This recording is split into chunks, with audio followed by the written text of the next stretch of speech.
Job 30. But now they make sport of me. Men who are younger than I, whose fathers I would have disdained, to set with the dogs of my flock. What could I gain from the strength of their hands? Men whose vigor is gone through want and hard hunger.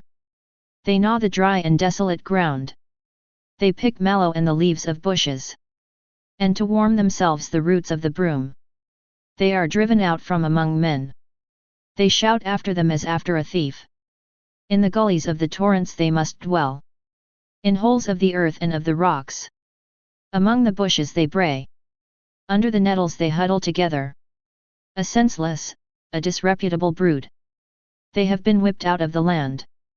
And now I have become their song. I am a byword to them. They abhor me, they keep aloof from me. They do not hesitate to spit at the sight of me. Because God has loosed my cord and humbled me. They have cast off restraint in my presence. On my right hand the rabble rise. They drive me forth. They cast up against me their ways of destruction. They break up my path. They promote my calamity. No one restrains them. As through a wide breach they come. Amid the crash they roll on. Terrors are turned upon me. My honor is pursued as by the wind. And my prosperity has passed away like a cloud. And now my soul is poured out within me.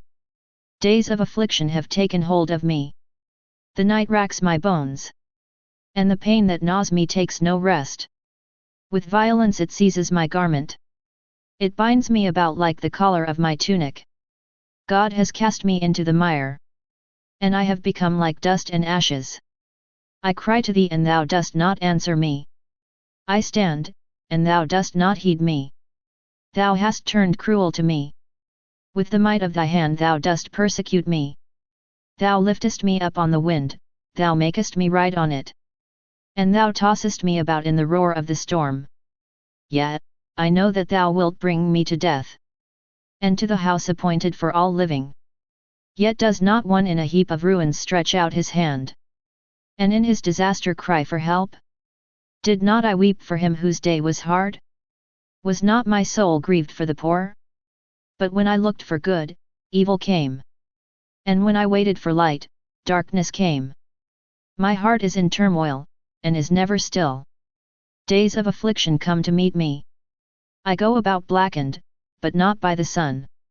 I stand up in the assembly, and cry for help. I am a brother of jackals, and a companion of ostriches. My skin turns black and falls from me, and my bones burn with heat. My lyre is turned to mourning, and my pipe to the voice of those who weep. Job 31. I have made a covenant with my eyes. How then could I look upon a virgin? What would be my portion from God above, and my heritage from the Almighty on high? Does not calamity befall the unrighteous, and disaster the workers of iniquity? Does not he see my ways, and number all my steps? If I have walked with falsehood, and my foot has hastened to deceit, let me be weighed in a just balance, and let God know my integrity. If my step has turned aside from the way, and my heart has gone after my eyes, and if any spot has cleaved to my hands, then let me sow, and another eat, and let what grows for me be rooted out. If my heart has been enticed to a woman, and I have lain in wait at my neighbor's door, then let my wife grind for another, and let others bow down upon her. For that would be a heinous crime. That would be an iniquity to be punished by the judges. For that would be a fire which consumes unto Abaddon, and it would burn to the root all my increase. If I have rejected the cause of my manservant or my maidservant, when they brought a complaint against me, what then shall I do when God rises up? When he makes inquiry, what shall I answer him? Did not he who made me in the womb make him? And did not one fashion us in the womb? If I have withheld anything that the poor desired, or have caused the eyes of the widow to fail, or have eaten my morsel alone, and the fatherless has not eaten of it. For from his youth I reared him as a father, and from his mother's womb I guided him. If I have seen any one perish for lack of clothing, or a poor man without covering. If his loins have not blessed me, and if he was not warmed with the fleece of my sheep, if I have raised my hand against the fatherless, because I saw help in the gate, then let my shoulder blade fall from my shoulder, and let my arm be broken from its socket. For I was in terror of calamity from God, and I could not have faced His majesty. If I have made gold my trust, or called fine gold my confidence, if I have rejoiced because my wealth was great, or because my hand had gotten much, if I have looked at the sun when it shone, or the moon moving in splendor, and my heart has been secretly enticed, and my mouth has kissed my hand, this also would be an iniquity to be punished by the judges. For I should have been false to God above, if I have rejoiced at the ruin of him that hated me, or exulted when evil overtook him. I have not let my mouth sin, by asking for his life with a curse. If the men of my tent have not said, who is there that has not been filled with his meat? The sojourner has not lodged in the street. I have opened my doors to the wayfarer. If I have concealed my transgressions from men, by hiding my iniquity in my bosom, because I stood in great fear of the multitude, and the contempt of families terrified me, so that I kept silence, and did not go out of doors. Oh, that I had one to hear me! Here is my signature, let the Almighty answer me. Oh, that I had the indictment written by my adversary! Surely I would carry it on my shoulder. I would bind it on me as a crown. I would give him an account of all my steps. Like a prince I would approach him. If my land has cried out against me, and its furrows have wept together, if I have eaten its yield without payment, and caused the death of its owners, let thorns grow instead of wheat, and foul weeds instead of barley. The words of Job are ended. Job 32. Elihu rebukes Job's friends. So these three men ceased to answer Job, because he was righteous in his own eyes. Then Elihu the son of Barachel the Buzite, of the family of Ram, became angry. He was angry at Job because he justified himself rather than God. He was angry also at Job's three friends because they had found no answer, although they had declared Job to be in the wrong. Now Elihu had waited to speak to Job because they were older than he. And when Elihu saw that there was no answer in the mouth of these three men, he became angry.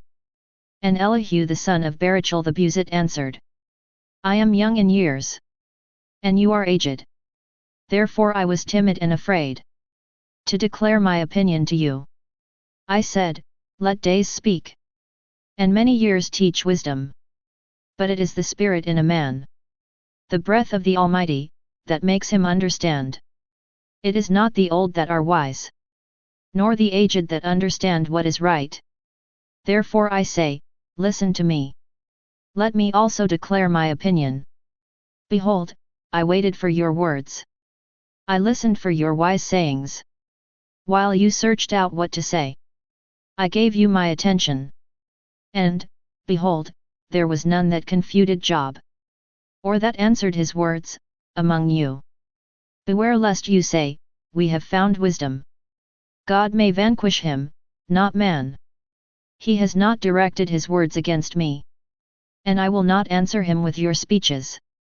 They are discomfited, they answer no more. They have not a word to say. And shall I wait, because they do not speak? Because they stand there, and answer no more? I also will give my answer. I also will declare my opinion. For I am full of words. The spirit within me constrains me. Behold, my heart is like wine that has no vent. Like new wineskins, it is ready to burst. I must speak, that I may find relief. I must open my lips and answer. I will not show partiality to any person, or use flattery toward any man. For I do not know how to flatter. Else would my Maker soon put an end to me. Job 33. Elihu rebukes Job. But now, hear my speech, O Job, and listen to all my words. Behold, I open my mouth. The tongue in my mouth speaks. My words declare the uprightness of my heart. And what my lips know they speak sincerely. The Spirit of God has made me. And the breath of the Almighty gives me life. Answer me, if you can. Set your words in order before me, take your stand. Behold, I am toward God as you are. I too was formed from a piece of clay. Behold, no fear of me need terrify you. My pressure will not be heavy upon you. Surely, you have spoken in my hearing. And I have heard the sound of your words. You say, I am clean, without transgression. I am pure, and there is no iniquity in me. Behold, he finds occasions against me. He counts me as his enemy. He puts my feet in the stocks. And watches all my paths. Behold, in this you are not right. I will answer you. God is greater than man. Why do you contend against him? Saying, he will answer none of my words? For God speaks in one way. And in two, though man does not perceive it. In a dream, in a vision of the night. When deep sleep falls upon men. While they slumber on their beds. Then he opens the ears of men. And terrifies them with warnings. That he may turn man aside from his deed. And cut off pride from man. He keeps back his soul from the pit. His life from perishing by the sword. Man is also chastened with pain upon his bed. And with continual strife in his bones. So that his life loathes bread. And his appetite dainty food. His flesh is so wasted away that it cannot be seen. And his bones which were not seen stick out. His soul draws near the pit. And his life to those who bring death. If there be for him an angel. A mediator, one of the 1,000. To declare to men what is right for him. And he is gracious to him, and says. Deliver him from going down into the pit. I have found a ransom. Let his flesh become fresh with youth. Let him return to the days of his youthful vigor. Then man prays to God, and he accepts him. He comes into his presence with joy. He recounts to men his salvation. And he sings before men, and says, I sinned, and perverted what was right. And it was not requited to me. He has redeemed my soul from going down into the pit. And my life shall see the light. Behold, God does all these things. Twice, 3 times, with a man. To bring back his soul from the pit. That he may see the light of life. Give heed, O Job, listen to me. Be silent, and I will speak. If you have anything to say, answer me. Speak, for I desire to justify you. If not, listen to me. Be silent, and I will teach you wisdom.